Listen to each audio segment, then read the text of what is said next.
साथियों नमस्कार। एक बार फिर से स्वागत मीमांसा क्लासेस के ऑनलाइन प्लेटफॉर्म पर।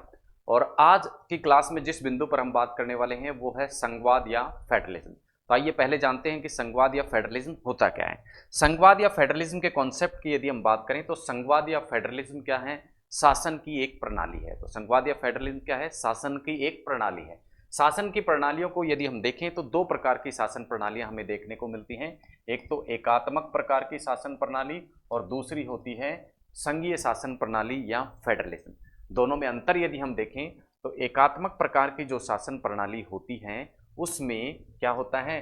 या तो प्रादेशिक स्तर की जो सरकार होती है, प्रादेशिक स्तर की सरकार, या तो क्या होती है? होती ही नहीं, होती ही नहीं, या अपनी शक्ति, अपनी शक्ति केंद्र सरकार से प्राप्त करती है, केंद्र सरकार से प्राप्त करती है। तो कहने का तात्पर्य एकात्मक प्रकार की शासन व्यवस्था की मूलभूत विशेषता क्या है कि या तो वहां पर प्रांतीय स्तर की या राज्य स्तर की सरकार होगी ही नहीं, और यदि राज्य सरकारें होती हैं तो उनकी शक्ति का स्रोत कौन होता है? केंद्र सरकार होती है। जबकि फेडरलिज्म या संघीय व्यवस्था के अंतर्गत क्या होता है? दो स्पष्ट प्रकार की सरकारें होती हैं, एक तो केंद्र सरकार या संघ सरकार, केंद्र सरकार या संघ सरकार, और दूसरी कौन सी होती है? इसे संघ सरकार भी कहा जाता है, और दूसरी राज्य सरकारें होती हैं जिन्हें प्रादेशिक स्तर पर देखा जाता है। तो संघ सरकार और राज्य सरकार दो स्पष्ट, और इन दोनों की ही शक्ति का जो स्रोत होता है वो कौन होता है? शक्ति स्रोत जो होता है वो कौन होता है? संविधान होता है। कौन होता है? संविधान क्या होता है? शक्ति स्रोत। तो शक्ति स्रोत जो होता है वो कौन होता है? संविधान होता है। तो मूलभूत विशेषता क्या होगी संघीय सरकार की कि केंद्र सरकार और राज्य सरकार को जो शक्ति का विभाजन किया जाएगा वो स्वयं संविधान में ही कर दिया जाएगा। तो इसका मतलब क्या होगा? राज्य सरकारें शक्ति के लिए केंद्र सरकार पर निर्भर नहीं करेंगी, केंद्र सरकार उनकी शक्ति का स्रोत नहीं होगा, उनकी शक्ति का स्रोत कौन होगा? राज्य सरकारों की शक्ति का स्रोत कौन होगा? संविधान इनकी शक्ति का स्रोत होगा। तीसरी चीज इसमें हमें देखने को मिलेगी, यदि केंद्र और राज्य सरकारों के मध्य शक्ति के बंटवारे को लेकर कोई विवाद होता है तो उस विवाद के निर्णय को करने के लिए एक स्वतंत्र न्यायपालिका उपस्थित होती है। स्वतंत्र न्यायपालिका क्या होती है? उपस्थित होती है। ठीक है, यहां पर भी न्यायपालिका क्या होती है? उपस्थित हो सकती है स्वतंत्र प्रकार की न्यायपालिका, लेकिन ये न्यायपालिका के क्षेत्र में ये नहीं आता कि केंद्र और राज्य सरकार की शक्ति के विवादों का निपटारा करे, जबकि यहाँ न्यायपालिका के अधिकार क्षेत्र में आता है कि केंद्र और राज्य के मध्य शक्ति के बंटवारे को क्या करे? संविधान के अनुसार सुनिश्चित करे। तो ये तो बात हुई फेडरलिज्म के कॉन्सेप्ट की या संघीय जो शासन व्यवस्था है उसके कॉन्सेप्ट की। अब नेक्स्ट हम बात करते हैं कि भारत में जो शासन प्रणाली है वो एकात्मक प्रकार की शासन प्रणाली है या संघीय प्रकार की शासन प्रणाली है। तो वर्तमान की यदि हम बात करें तो भारत में आप सभी को मालूम है संघीय शासन व्यवस्था को अपनाया गया है। भारत में किस प्रकार की व्यवस्था को अपनाया गया है? संघीय शासन प्रणाली को अपनाया गया है, यानी भारत में फेडरलिज्म को अपनाया गया है अपनी शासन व्यवस्था में। अब फेडरलिज्म शासन व्यवस्था ही भारत में क्यों अपनाई गई, ये जानने के लिए हमें इतिहास में थोड़ा जाना पड़ेगा। स्वतंत्रता जब हमें भारत को प्राप्त हुई थी और भारत का संविधान जब संविधान सभा द्वारा बनाया जा रहा था उस दौर में हमें जाना पड़ेगा, और हमें ये देखना होगा कि भारत में संघीय प्रकार की शासन प्रणाली को ही क्यों अपनाया गया, एकात्मक प्रकार की शासन प्रणाली को क्यों नहीं अपनाया गया, और भारत में जो संघीय प्रणाली अपनाई गई वो किस देश से प्रेरणा लेके अपनाई गई, और उसी प्रकार की संघीय शासन प्रणाली या फेडरलिज्म को भारत में क्यों अपनाया गया। तो इतिहास के झरोखे में चलते हैं और बात करते हैं संविधान सभा जब संविधान निर्माण जब कर रही थी उस समय संविधान सभा के सामने प्रश्न ये आया कि भारत में किस प्रकार की शासन प्रणाली को अपनाया जाए। तो बात हुई, विचार विमर्श चालू हुआ, और सबसे पहले विचार विमर्श किया गया किस पर? यूके की शासन प्रणाली या क्यों कहें ब्रिटेन की शासन प्रणाली पर विचार किया गया कि भाई हमने बहुत सारी व्यवस्थाएं ब्रिटेन से ली हैं तो क्यों ना ये जो एकात्मक प्रकार की शासन प्रणाली है उसको भी ब्रिटेन से ले लिया जाए। तो एकात्मक शासन प्रणाली जो ब्रिटेन में प्रचलित थी उस पर चर्चा हुई, लेकिन चर्चा में संविधान सभा ने ये पाया कि यदि हम ब्रिटेन की शासन प्रणाली को अपना लेंगे तो उसका तात्पर्य होगा केंद्र को अत्यधिक शक्ति और प्रांत जो होंगे वो पूरी तरीके से क्या होंगे? निर्भर हो जाएंगे केंद्र सरकार पर अपनी शक्ति के लिए। तो चूंकि भारत को जब स्वतंत्रता प्राप्त हुई थी, संविधान सभा संविधान का निर्माण कर रही थी, उस समय संविधान ने देखा कि पहले से ही देश में ऐसी स्थिति बनी हुई है कि प्रांत जो है वो भाषा के आधार पर पुनर्गठन की मांग कर रहे हैं, स्वायत्ता देने की मांग कर रहे हैं, देशी रियासतों को जो मिलाना था, भारत में विलय था, जिसके बारे में हम किसी अलग क्लास में बात करने वाले हैं। लेकिन अभी हम समझे कि देशी रियासतों का मसला भी सामने था। देशी रियासतें भी क्या कर रही थी, कुछ विशेषाधिकारों की मांग अपने लिए कर रही थी। तो इस स्थिति में यदि सारी शक्ति केंद्र को सौंप दी जाए ब्रिटेन के प्रकार की एकात्मक शासन प्रणाली को अपनाकर, तो सबसे पहले तो ये भौगोलिक स्थिति से भी भारत के लिए सही नहीं होगा। क्यों? क्योंकि भारत क्या है, एक विशाल भूभाग वाला क्षेत्र है, भारत में बहुत सारी विविधताएं पाई जाती हैं। तो उन सभी विविधताओं को एक सरकार में यदि समेट दिया जाएगा तो उस विविधता में एकता आने की जगह क्या हो जाएगी, भारत की अखंडता को खतरा हो जाएगा। तो इस प्रकार की प्रणाली अपना ली जाएगी तो भारत की जो अखंडता है को खतरा, तो भारत की अखंडता को खतरा हो, इस प्रकार का काम तो संविधान सभा कर नहीं सकती थी। तो इस शासन प्रणाली को क्या कर दिया गया, नकार दिया गया, और ये कहा गया कि इस प्रकार की शासन प्रणाली को नहीं अपनाएंगे। हम किस प्रकार की शासन प्रणाली को अपनाएंगे? हम संघीय प्रकार की शासन प्रणाली को अपनाएंगे, हम फेडरलिज्म को अपनाएंगे। अब वाद विवाद या विचार विमर्श इस बात पे प्रारंभ हुआ कि संघीय शासन प्रणालियां को जब संविधान सभा ने देखा तो देखा कि विश्व में बहुत प्रकार की शासन प्रणालियां जो हैं वो संघीय चरित्र की मौजूद हैं। तो हम किस प्रकार की संघीय शासन प्रणाली को अपनाएं?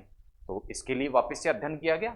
अध्ययन किया, सबसे पहले इन्होंने यूएस की शासन प्रणाली को देखा। वहां पर संघीय शासन प्रणाली थी यूएस में, लेकिन वहां की शासन प्रणाली में क्या था, राज्यों को स्वायत्ता थी, राज्यों को अधिक स्वायत्ता प्राप्त थी।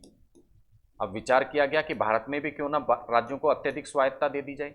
लेकिन वापस से क्या आया प्रश्न कि यदि अधिक स्वायत्ता दे दी जाएगी तो फिर से भारत की जो अखंडता है उसको क्या होगा, अखंडता को खतरा होगा, क्योंकि भारत में तो पहले से ही प्रांत स्वायत्ता की मांग कर रहे थे, तो देश के विभाजन का खतरा हो सकता है। तो वापिस से जो यूएस की शासन प्रणाली है उसको भी क्या कर दिया गया, नकार दिया गया। दूसरा किस आधार पर नकारा गया कि यूएस में जो संघीय सरकार थी वो किस प्रकार से बनी हुई थी। संघीय सरकार जो बनी हुई थी उसमें क्या हुआ था, एक एग्रीमेंट हुआ था, किसके मध्य, राज्यों के मध्य। यानी छोटे छोटे जो राज्य थे यूएसए के, उन्होंने आपस में क्या किया, एक एग्रीमेंट किया, और उस एग्रीमेंट में ये तय हुआ कि एक संघ हम बनाएंगे। और ये संघ किसके एग्रीमेंट पर आधारित था, राज्यों के एग्रीमेंट पर आधारित था। और कैसे बना था ये, इसका मतलब छोटे छोटे राज्य आपस में क्या हुए, इंटीग्रेशन हुए। क्या हुआ, इंटीग्रेशन के माध्यम से क्या बना था, संघ बना था। और इस इंटीग्रेशन के माध्यम से बने हुए संघ में ये तय था कि ये जो राज्य हैं वो इस एग्रीमेंट से क्या हो सकते हैं, हट भी सकते हैं, संघ से अलग भी हो सकते हैं। तो इस प्रकार के अलग होने का प्रावधान जब रखा जाएगा तो भारत की अखंडता को खतरा होगा। इस प्रकार का एक जो है विचार व्यक्त किया गया संविधान सभा में। इसलिए हमारी संविधान सभा ने ये वाला जो यूएसए का संघीय चरित्र था उसको भी नहीं अपनाया गया। फिर क्या किया भाई, चलो रशिया का देख लेते हैं। अब इन्होंने किसका अध्ययन किया, रशिया का अध्ययन किया। रशिया के संविधान में इन्होंने ये देखा कि रशिया के संविधान में भी संघीय चरित्र को तो अपनाया गया है, लेकिन केंद्र सरकार को अत्यधिक शक्ति, केंद्र को अत्यधिक शक्ति। अब इन्होंने देखा कि केंद्र को अत्यधिक शक्ति जो है वो प्रदान कर दी गई है। केंद्र को वापस से यही क्या हो गया, एकात्मक शासन व्यवस्था हमने क्यों नहीं अपनाई थी, क्योंकि केंद्र को अत्यधिक शक्तियां यहां प्राप्त होती हैं। तो फिर से केंद्र को अत्यधिक शक्तियां प्राप्त हो जाएंगी तो क्या होगा, असंतोष होगा। असंतोष होगा तो अखंडता को खतरा होगा। तो इस प्रकार की शासन प्रणाली को भी अपनाने से मना कर दिया गया। फिर बात हुई किसकी, चलो भाई कनाडा की ओर देखते हैं। कनाडा में भी संघीय शासन प्रणाली क्या है, प्रचलित है। कनाडा का अध्ययन किया गया। कनाडा, अच्छा, रशिया का जो शासन प्रणाली है जो कि संविधान सभा द्वारा आशंका क्या की गई थी, व्यक्त की गई थी, वो भविष्य में जाके क्या हुई, ठीक भी साबित हुई। 1989 में हमने जाके देखा कि जो सोवियत संघ है, सोवियत संघ छोटे छोटे देशों में क्या कर गया, टूट गया। अलग अलग देश उससे जो है टूटकर अलग अलग देश बने। तो जो संविधान सभा ने आशंका व्यक्त की थी कि यदि हमने रशिया की संघीय व्यवस्था को अपना लिया जिसमें केंद्र का क्या होगा, अत्यधिक नियंत्रण होगा, तो एक दिन ऐसा आएगा कि राज्य क्या करेंगे, असंतोष करेंगे और देश से अलग होने की मांग करेंगे। ऐसा ही सोवियत संघ जो रूस है उसमें हुआ भी। तो ये बात संविधान सभा की जो आशंका थी वो भविष्य में सही भी निकली। कनाडा का अध्ययन किया गया। कनाडा में संघीय जो प्रणाली थी उसमें हमारे संविधान निर्माताओं ने देखा कि केंद्र शक्तिशाली तो था, केंद्र शक्तिशाली तो था, लेकिन सारी की सारी जो है वो शक्ति केंद्र को प्राप्त नहीं थी, प्रांतों को भी क्या थी, शक्ति प्राप्त थी, प्रांतों को भी शक्ति प्राप्त थी। तो ये वाली शासन व्यवस्था जो है वो भारत के संविधान निर्माताओं को ठीक लगी कि केंद्र को भी शक्ति मिल जाए, प्रांत को भी शक्ति मिल जाए, केंद्र प्रांत की शक्तियों पर केंद्र का नियंत्रण भी ना हो, लेकिन वास्तविक रूप से शक्ति किसको प्राप्त हो, केंद्र सरकार को अधिक शक्तियां प्राप्त हो। तो ऐसी शासन प्रणाली को ठीक समझा हमारे संविधान निर्माताओं ने। तो हमारे देश में जो शासन प्रणाली, संघीय शासन प्रणाली मौजूद है, वो किसकी देन है, किससे प्रेरणा प्राप्त करती है, कनाडा की जो संघीय सरकार है, संघीय शासन प्रणाली है, उससे क्या करती है, प्रेरित है, उससे ली गई है। लेकिन क्या कनाडा की संघीय शासन प्रणाली को ज्यों का त्यों लागू कर दिया गया या फिर उसमें कुछ परिवर्तन किए गए? देखिए, संघीय शासन प्रणाली को जब हमने देखा था तो इसकी मूलभूत विशेषताओं में हमने देखा था कि मूलभूत विशेषता क्या है कि राज्य सरकारों की शक्ति का स्रोत केंद्र सरकार नहीं होनी चाहिए, क्या होनी चाहिए, संविधान होना चाहिए। यह है मूलभूत व्यवस्था। इस मूलभूत व्यवस्था को तो भारत में क्या किया गया, अपनाया गया। लेकिन भारत ने अपनी तत्कालीन परिस्थितियों के हिसाब से इसमें कुछ अन्य विशेषताएं जोड़ी। तो संघीय शासन व्यवस्था के बारे में जब हम पढ़ेंगे तो हम ये पाते हैं कि संघीय शासन व्यवस्था का मूलभूत सिद्धांत तो प्रत्येक देश में अपनाया जाता है, लेकिन व्यवहारिक रूप में संघीय शासन व्यवस्था की जो विशेषताएं होती हैं वो प्रत्येक देश के लिए उस देश की परिस्थितियों के अनुसार होती हैं। तो भारत में जो परिस्थितियां थी उसके अनुसार भारतीय संघवाद को अपनाया गया। अब जो भारतीय संघवाद है उसमें संघवाद की मूलभूत विशेषताओं को तो अपनाया गया, लेकिन ये अलग क्यों है, इसकी अपनी कुछ विशेषताएं हैं। सबसे पहली विशेषताएं हमें संविधान के आर्टिकल 1 में ही हमें देखने को मिलती है, जिसमें भारत को क्या कहा गया है, भारत को यूनियन ऑफ स्टेट कहा गया है, यूनियन ऑफ स्टेट।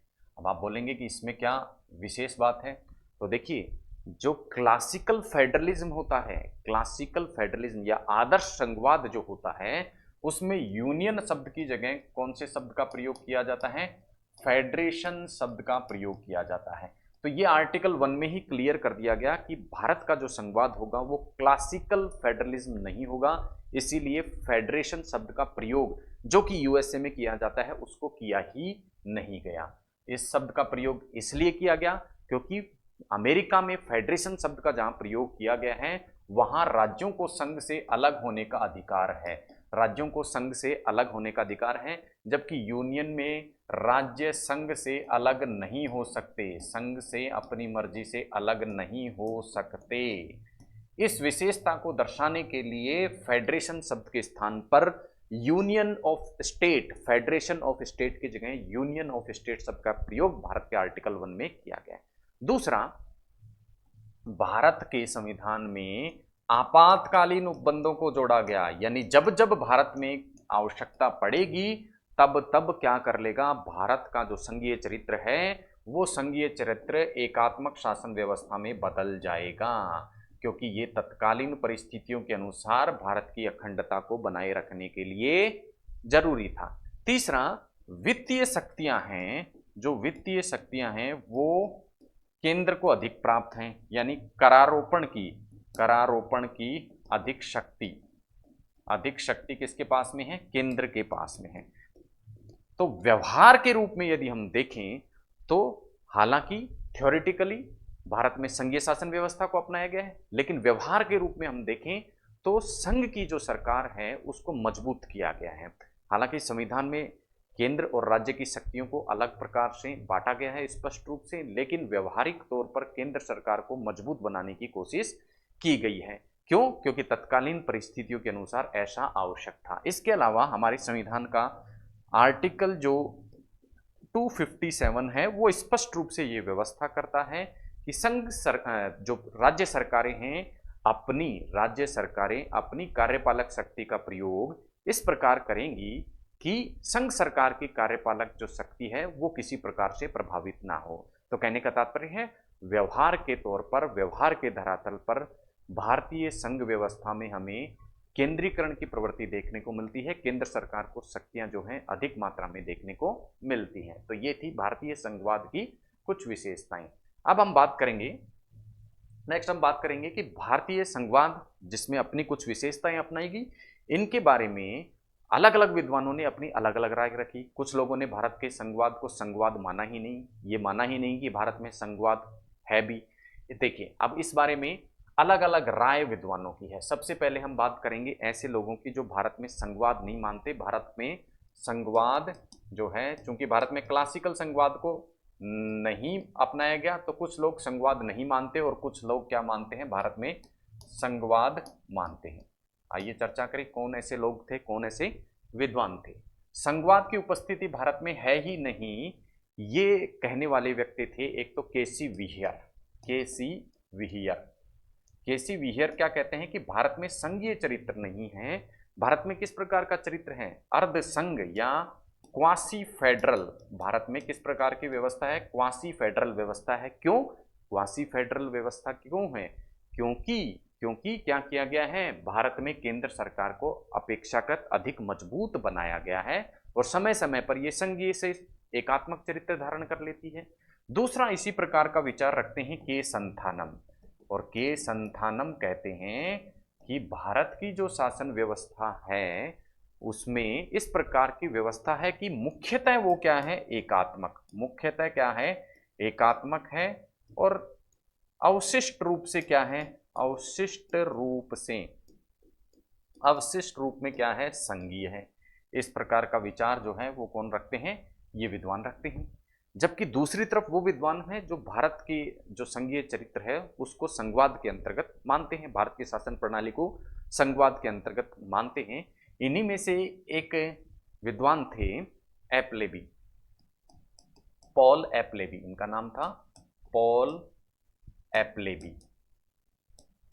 पॉल एप्लेबी क्या कहते हैं, भारत का जो शासन प्रणाली है वो क्या है, एक्सट्रीम फेडरेशन वहां देखने को मिलती है। एक्सट्रीम फेडरलिज्म हमें देखने को मिलती है, एक्सट्रीम फेडरलिज्म वहां में देखने को मिलती है, ये ऐसा कहते हैं। इसी प्रकार के जो विचार होते हैं वो मॉरिस जोन्स द्वारा रखे जाते हैं, मॉरिस जोन्स द्वारा रखे जाते हैं। और मॉरिस जोन्स कहते हैं भारत की जो शासन प्रणाली है उसमें कोऑपरेटिव फेडरलिज्म उपस्थित है। कोऑपरेटिव फेडरलिज्म यानी सहकारी संघवाद उपस्थित है, सहकारी संघवाद की उपस्थिति देखने को मिलती है। जबकि जो ग्रेनविल ऑस्टिन होते हैं वो भारत की शासन व्यवस्था के लिए एक शब्द का प्रयोग करते हैं और वो शब्द होता है, मॉरिस जोन्स क्या कहते हैं, बार्गेनिंग। मॉरिस जोन्स कहते हैं बार्गेनिंग फेडरलिज्म। भारत की शासन व्यवस्था को या भारत के फेडरलिज्म को किस प्रकार के फेडरलिज्म बताते हैं, बार्गेनिंग फेडरलिज्म बताते हैं। जबकि ग्रेनविल ऑस्टिन कहते हैं कि भारत में क्या है, कोऑपरेटिव फेडरलिज्म है। कैसी फेडरलिज्म है, कोऑपरेटिव फेडरलिज्म है। अब दो नए शब्द हमें देखने को मिल रहे हैं, एक तो बार्गेनिंग फेडरलिज्म और एक कोऑपरेटिव फेडरलिज्म। इनको बाद में हम समझने वाले हैं, अभी के लिए हम समझते हैं कि कौन भारत के फेडरलिज्म में क्या कह रहा है। इसके अलावा डॉक्टर बी आर अम्बेडकर जो होते हैं, बी आर अम्बेडकर भी इस विषय में क्या रखते हैं, अपने विचार रखते हैं। बी आर अम्बेडकर भी इस विषय में क्या करते हैं, अपने विचार रखते हैं। और बी आर अम्बेडकर कहते हैं कि भारत का जो संविधान है वो क्या है, संघीय है। क्या है, संघीय है। और ये कहते हैं केवल परिस्थिति के अनुसार ये क्या होता है, एकात्मक चरित्र को अपनाता है। इसके अतिरिक्त इस पर मोहर लगा देता है बोम्मई केस। कौन लगा देता है, बोम्मई वाद जो होता है 1994 में, ये इस पे मोहर लगा देता है कि भारत की शासन प्रणाली क्या है, संघीय है। क्योंकि इस वाद में निर्णय देते हुए ये न्यायालय ये कहता है कि भारत की जो शासन प्रणाली है वो क्या है, संघीय शासन प्रणाली है। क्योंकि संविधान में क्या दी गई है, केंद्र सरकार और राज्य सरकार को शक्तियां स्पष्ट रूप से बांटी गई हैं और राज्य सरकारें अपनी शक्ति के लिए केंद्र सरकार पर निर्भर नहीं है, अपितु किस पर निर्भर हैं, संविधान पर निर्भर हैं। संविधान उनकी शक्ति का स्रोत है जो कि संघवाद का क्या है, एक रूप है। उसके अलावा इस केस में बोम्मई वाद में न्यायालय ये भी कहता है कि चूंकि शक्तियां जो हैं प्रांत सरकारें या राज्य सरकारें किससे प्राप्त करती हैं, संविधान से प्राप्त करती हैं, तो भारत में जो है संघीय व्यवस्था तो है ही है। और ये संघीय व्यवस्था क्या होगा, मूलभूत ढांचा होगा संविधान का। मूलभूत ढांचा होगा। इसका तात्पर्य क्या हो, केंद्र सरकार चाहे तो भी इस व्यवस्था को क्या नहीं कर सकती, परिवर्तित नहीं कर सकती। परिवर्तित करेगी तो इसे मूल ढांचे का उल्लंघन माना जाएगा और उसे शून्य घोषित कर दिया जाएगा, किसके द्वारा, न्यायालय द्वारा। और साथ ही ये कहा कि आपातकालीन उपबंध जो है वो परिस्थिति जन्य है और परिस्थिति जन्य चीजों को क्या नहीं कहा जा सकता, परमानेंट नहीं कहा जा सकता। इसके आधार पर यह निर्णय नहीं किया जा सकता कि भारत में क्या है, संघीय व्यवस्था प्रचलन में नहीं है। तो कुल मिला के क्या कहा गया कि भारत में संघीय प्रकार की शासन प्रणाली मौजूद है। बम्बईवाद में भी ये कह दिया गया, लेकिन अलग अलग लोगों ने अलग अलग प्रकार से इसकी व्याख्या की। बहरहाल हम देखने वाले हैं कि भारत की जो शासन प्रणाली है उसमें संघीय जो चरित्र हैं वो अलग अलग कालों में अलग अलग रूप उसका हमें दिखाई देता है। हालांकि फेडरलिज्म तो है, संघवाद तो है भारत में, लेकिन अलग अलग रूप हमें देखने को मिलते हैं। कभी ये बार्गेनिंग फेडरलिज्म किसी फेस में हमें देखने को मिलता है, तो किसी फेस में हमें ये कोऑपरेटिव फेडरलिज्म के रूप में देखने को मिलता है। तो आइए इन दोनों शब्दों को भी समझते हैं और वो दौर भी देखते हैं कि कब भारत में किस प्रकार की संघीय प्रणाली, किस दौर से संघीय प्रणाली है वो गुजरती है। तो आइए देखते हैं भारत में संघवाद की स्थिति को यदि हम देखें तो एक स्थिति है 1967 से पहले की, 1967 से पहले, और एक स्थिति है 1967 के बाद। 1967 से पहले यदि हम देखें तो हमें केंद्र और राज्य, केंद्र और राज्य, साथ ही साथ राज्य और राज्यों के मध्य सहयोग की प्रवृत्ति देखने को मिलती है। अब ये सहयोग की प्रवृत्ति देखने को क्यों मिलती है, क्योंकि आप सभी लोगों को मालूम है 1967 तक लगभग सभी राज्य और केंद्र के स्तर पर क्या थी, कांग्रेस की सरकार थी। और कांग्रेस की सरकार जब प्रांत स्तर और केंद्र स्तर दोनों पर थी तो क्या किसी प्रकार के विवाद की स्थिति नहीं हुई और सहयोग से चीजें चलती रही। और उस सहयोग को क्या नाम दे दिया गया, सहयोगी संघवाद या कोऑपरेटिव फेडरलिज्म। तो इस दौर में किस प्रकार का फेडरलिज्म रहा, कोऑपरेटिव फेडरलिज्म। और कोऑपरेटिव फेडरलिज्म क्या होता है, सहयोग से चीजें चलें, यानी केंद्र सरकार और राज्य सरकार आपसी सहयोग से संघीय व्यवस्था को क्या कर रखें, जब बरकरार रखें तो उसे क्या कह दिया जाता है, कोऑपरेटिव फेडरलिज्म। कारण उसका क्या था, कांग्रेस की सरकारें थी प्रांत में भी और केंद्र के अधीन भी क्या थी सरकारें, किस प्रकार की थी, कांग्रेस जो है उस राजनीतिक दल के प्रभुत्व वाली संस्था थी। तो किसी प्रकार के विवाद जो है यहाँ हमें देखने को नहीं मिलते और कोऑपरेटिव फेडरलिज्म हमें यहाँ देखने को मिलता है। लेकिन 1967 के बाद स्थिति बदल जाती है। 1967 से पहले चूंकि कोऑपरेटिव फेडरलिज्म था, सहयोग की बात हुई, तो ऐसी संस्थाओं का उदय हुआ जो क्या करें, सहयोग बढ़ाएं राज्यों में और केंद्रों के मध्य। तो योजना आयोग इस प्रकार की, इसी प्रकार अंतर्राज्यीय परिषद, इसके अलावा क्षेत्रीय परिषद, इन सभी संस्थाओं ने क्या किया, भारत में कोऑपरेटिव फेडरलिज्म को बढ़ाने का कार्य किया। क्योंकि ये बातचीत के द्वारा, सहयोग के द्वारा क्या करने, संघीय व्यवस्था को बनाए रखने के क्या थे, एक साधन थे, एक स्रोत थे। लेकिन 1967 के बाद में स्थिति बदल जाती है। कारण क्या होता है कि क्षेत्रीय दलों का उभार होता है, क्षेत्रीय दलों का क्या होता है, का उभार होता है। और क्षेत्रीय दल का उभार होने के साथ साथ क्या होता है, प्रांत व केंद्र में अलग राजनीतिक दल, अब अलग राजनीतिक दल होने के कारण क्या होता है, संघर्ष की स्थिति देखने को मिलती है केंद्र और राज्य सरकार में। और गठबंधन सरकारों का दौर भी यहाँ होता है। अब गठबंधन सरकारों का जब दौर होगा तो ऐसा राजनीतिक दल जो गठबंधन सरकार में सम्मिलित होगा वो निश्चित रूप से, वो राजनीतिक दल यदि किसी राज्य में क्या करता है, सरकार चलाता है, तो केंद्र सरकार से बार्गेनिंग के माध्यम से, सौदेबाजी के माध्यम से क्या करने का प्रयास करेगा, अधिक प्रिविलेज लेने का प्रयास करेगा। तो इस प्रकार से 1967 के बाद में भारत के संघवाद की जो प्रवृत्ति है वो बदली। उसके कारण क्या थे, क्षेत्रीय दलों का उत्थान होता है, गठबंधन सरकारें बनती है, अलग अलग राजनीतिक दलों की क्या होती है, सरकार होती है। तो जो क्षेत्रीय हित या प्रादेशिक हित हैं वो हावी होने लगते हैं राष्ट्रीय हितों के ऊपर और बार्गेनिंग प्रारंभ हो जाती है। तो इस प्रकार की जो संघीय स्थिति होती है उसे बार्गेनिंग फेडरलिज्म बोलते हैं या सौदेबाजी वाला संघवाद बोलते हैं, सौदेबाजी वाला संघवाद। तो भारत में संघवाद जो प्रारंभ होता है वो कहाँ से होता है, कोऑपरेटिव फेडरलिज्म से, लेकिन धीरे धीरे ये किस ओर अग्रसर होता है, कोऑपरेटिव फेडरलिज्म की ओर अग्रसर होने लग जाता है। तो ये थी भारत में संघवाद की स्थिति। तो निश्चित रूप से इस पूरी चर्चा से हमें ये पता चलता है कि फेडरलिज्म के अंतर्गत मुख्य रूप से हमें केंद्र और राज्यों के संबंधों का अध्ययन करना होता है। तो भारत के संविधान में भी केंद्र और राज्यों के संबंध जो हैं वो स्पष्ट रूप से बताए गए हैं। तो इसी के तहत संघवाद के एक आयाम के रूप में हम बात करने वाले हैं केंद्र और राज्यों के मध्य संबंधों के लिए संविधान में क्या प्रावधान किए गए हैं उनकी। तो आइए बात करते हैं संघ और राज्यों के मध्य प्रावधानों की, संघ और राज्यों के मध्य संबंध की। संवैधानिक प्रावधानों की यदि हम बात करें तो हमारे संविधान का जो भाग 11 है, हमारे संविधान के भाग 11 में क्या बताया गया है, संघ और राज्यों के मध्य संबंधों को बताया गया है। और आर्टिकल्स की यदि हम बात करें तो आर्टिकल 245 से लेके 263 में क्या बताया गया है, केंद्र और राज्यों के मध्य संबंधों की बात को बताया गया है। अब इसे दो चैप्टर्स में बांटा गया है, भाग 11 को दो चैप्टर में बांटा गया है। एक है चैप्टर 1, चैप्टर 1 में संघ और राज्यों के मध्य, केंद्र और राज्यों के मध्य विधायी संबंध किस प्रकार के होंगे।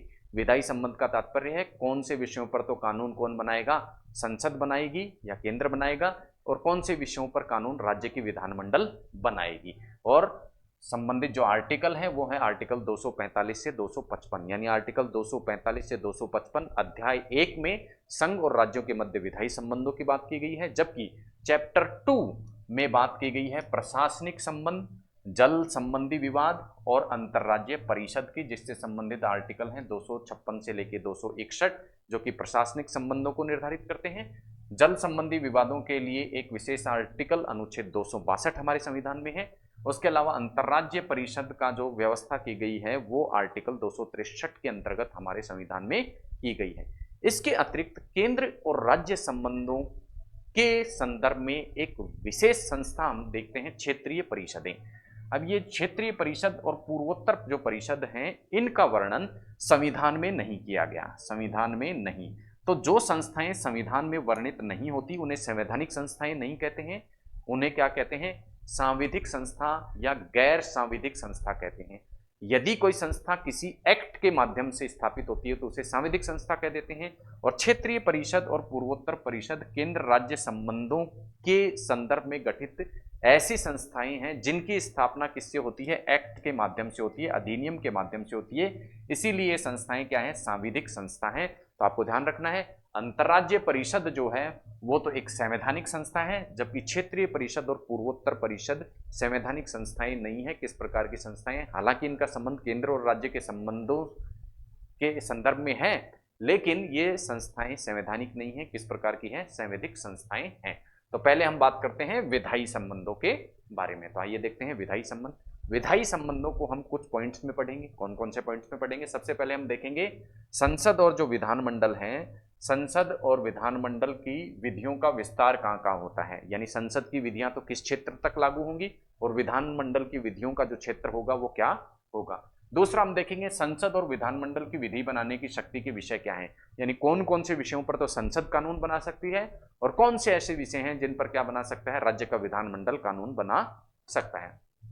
इसके अलावा संसदीय विधि और विधानमंडलीय विधि में यदि कोई अंतर होता है, अंतर का तात्पर्य है कुछ ऐसे विषय हैं। अब ऐसे कौन से विषय हैं, आने वाली स्लाइड्स में हम देखने वाले हैं। ऐसे कुछ विषय हैं जिन पर राज्य का विधानमंडल भी कानून बना सकता है और संसद भी कानून बना सकता है। यदि दोनों ने किसी एक ही विषय पर कानून बना दिया तो कौन सा कानून जो है वो प्रभावी होगा, इसका निर्णय कैसे किया जाता है, इसकी भी हम बात करने वाले हैं। और राज्य सूची के विषय पर संसद कब कब कानून बना सकती है उसकी भी हम बात करने वाले हैं कि ऐसी कौन सी परिस्थितियां होंगी जब राज्य सूची के विषय पर क्या किया जा सकता है, संसद द्वारा कानून बनाया जा सकता है। उसके बाद में संसद की जो विधियां हैं, संसद द्वारा जो बनाए गए कानून हैं, उनकी पालना कराने के लिए संसद द्वारा किस प्रकार से अतिरिक्त न्यायालयों की स्थापना की जा सकती है उसे हम देखेंगे। और अंत में हम देखेंगे आर्टिकल 255 जिसके अंतर्गत केंद्र और राज्यों के संबंध के बारे में अलग से बात की गई है। तो इन सभी चीजों को हम विधायी संबंधों के अंतर्गत देखने वाले हैं। सबसे पहले हम बात करते हैं पहले बिंदु की, संसद और विधानमंडलीय विधियों का विस्तार। आइए देखते हैं संसद द्वारा जो बनाई गई विधियां वो कौन से क्षेत्र पर लागू होंगी और राज्य के विधानमंडलों द्वारा बनाई गई विधियां कौन से क्षेत्र पर लागू होंगी। तो संसद द्वारा कोई भी एक्ट या विधि बना दी जाती है तो संसद द्वारा बनाया गया एक्ट भारत के संपूर्ण क्षेत्रफल पर लागू हो सकता है या क्षेत्रफल के किसी भाग पर, यानी भारत के संपूर्ण राज्य संपूर्ण क्षेत्रफल पर या किसी भाग पर संसद की विधि लागू हो सकती है। दूसरा, क्षेत्रातीत। देखिए, अब क्षेत्रातीत का तात्पर्य क्या है? भारत से बाहर भी संसद की विधि क्या होती है? लागू होती है। भारत का जो राज्य क्षेत्र है उससे बाहर भी संसद की विधियां लागू होती हैं। तो ये थी संसद के एक्ट कहाँ किस क्षेत्र में लागू होते हैं। विधानमंडल के संदर्भ में हम बात करें तो विधानमंडल द्वारा जो बनाए गए एक्ट हैं वो जिस राज्य के विधानमंडल ने विधान बनाया है उस राज्य में या उस राज्य के किसी भाग पर क्या होते हैं? लागू होते हैं। तो ये था विस्तार की बात कि कहाँ तक विस्तारित होते हैं, किस क्षेत्र पर विस्तारित होते हैं संसद और राज्य विधानमंडल द्वारा बनाए गए कानून। नेक्स्ट बात करते हैं हम, संसद कौन से विषयों पर कानून बना सकता है और राज्य का जो विधानमंडल है वो कौन से विषयों पर कानून बना सकता है। तो देखिए, इसके लिए स्पष्ट व्यवस्था हमारे संविधान में की गई है। किसमें? कौन से आर्टिकल में? आर्टिकल नहीं, कौन सी अनुसूची में? तो अनुसूची की यदि हम बात करें तो हमारे संविधान की जो 7वीं अनुसूची है उसमें 3 विषयों पर बात की गई है, 3 सूचियों पर बात की गई है। एक है संघ सूची और दूसरी है समवर्ती सूची और तीसरी है राज्य सूची। क्या है? राज्य सूची। ये 3 सूचियां बताई गई हैं और इन 3 सूचियों में अलग अलग विषय बताए गए हैं। ये बताया गया है किसमें? 7वीं अनुसूची में। अब संघ सूची, समवर्ती सूची और राज्य सूची 3 विषयों में कहां बांट दिया गया? अनुसूची 7 में।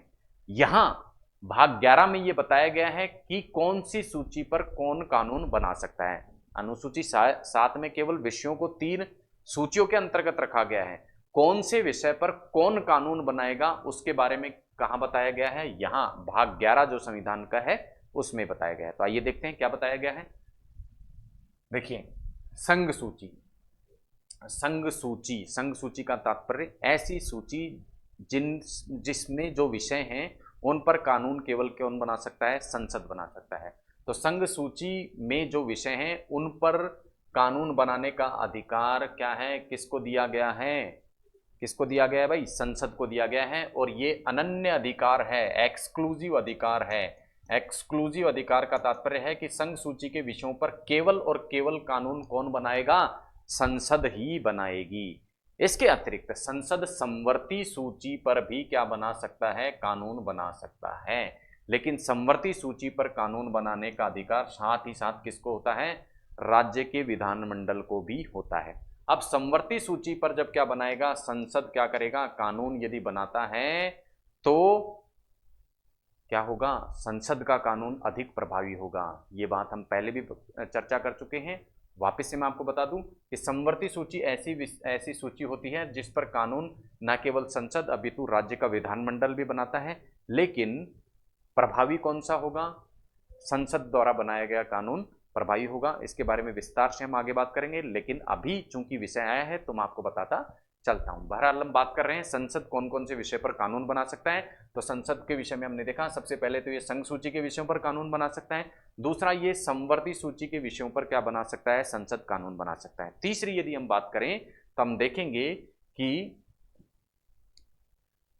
ऐसे भारत के राज्य क्षेत्र के ऐसे भाग जो किसी भी राज्य के अंतर्गत नहीं आते हैं, ठीक है, ऐसे कोई भूभाग जो किसी भी राज्य के क्षेत्र में फल में सम्मिलित नहीं है, उस भूभाग के लिए यदि कानून बनाना हो तो वो कानून किसके द्वारा बनाया जाएगा? संसद के द्वारा बनाया जाएगा, चाहे वो विषय राज्य सूची से ही संबंधित क्यों ना हो। इसके अतिरिक्त ऐसा विषय जो राज्य सूची और समवर्ती सूची में वर्णित नहीं है, यानी ना तो राज्य सूची में वर्णित है ना ही समवर्ती सूची में वर्णित है, उस विषय पर भी कानून कौन बनाएगा? संसद बनाएगा। और ये विषय क्या कहलाते हैं? अवशिष्ट विषय कहलाते हैं।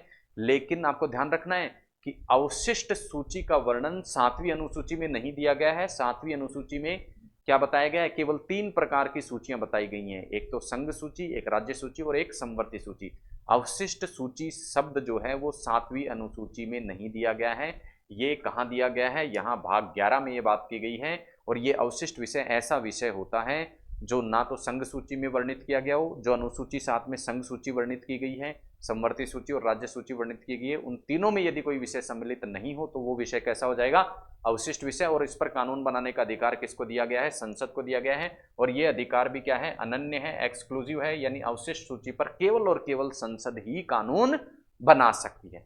उसके अतिरिक्त संघ सरकार और राज्य सरकार द्वारा जब जीएसटी आरोपित किया जाता है, उस जीएसटी के लिए कानून बनाने का अधिकार भी क्या है, संसद को प्राप्त है। ये एक्सक्लूसिव नहीं है, अनन्य नहीं है, ध्यान रखना, क्योंकि इससे संबंधित कानून कौन बना सकता है, विधानमंडल भी बना सकते हैं। तो एक्सक्लूसिव कौन कौन से हुए, अनन्य कौन से हुए, एक तो संघ सूची पर कानून, समवर्ती सूची भी अनन्य नहीं है, क्योंकि समवर्ती सूची पर भी आप देखेंगे कानून राज्य का विधानमंडल भी बना सकता है। उसके बाद हम बात करते हैं अंतरराज्य व्यापार और वाणिज्य। अंतरराज्य मतलब एक राज्य से दूसरे राज्य में क्या होता है, जब व्यापार होता है उस पर जो जीएसटी लगता है, उसके संबंध में यदि कोई कानून बनाया जाता है तो वो कानून भी कौन बनाएगा, संसद बनाएगा। और ये भी संसद का एक्सक्लूसिव पावर होगा, यानी इंटरस्टेट जीएसटी के लिए कोई कानून बनाना है तो उसका भी एक्सक्लूसिव पावर किसके पास में होगा, संसद के पास होगा। इसके अलावा अंतरराष्ट्रीय करार, भारत यदि दूसरे देशों से कोई करार करता है उसको पालन कराने के लिए यदि कोई कानून बनाना है तो वो भी किसके द्वारा बनाया जाएगा, संसद के द्वारा बनाया जाएगा। और ये भी एक्सक्लूसिव पावर होती है किसकी, संसद की।